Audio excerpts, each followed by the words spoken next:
Tụi mình bị dính xuống. Còn bây giờ bị dính. Ồ, cái tôi làm vậy mà. Giờ cái cũng vậy chứ cơ. Nhá rồi. Cái tôi tí một chế làm vậy.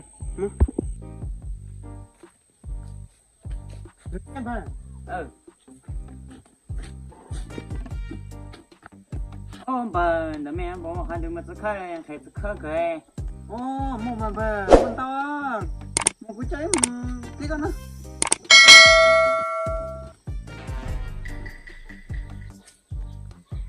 Sao này vậy? Em xuống dưới mê leo.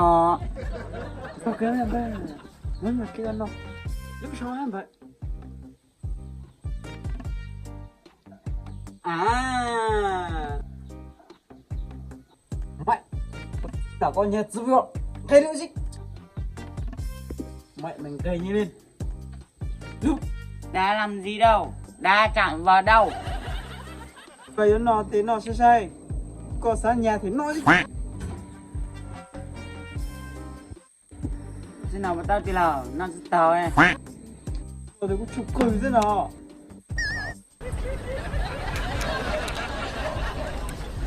Sáng nào cũng tao nó, sáng nào cũng tao nó. What the hell?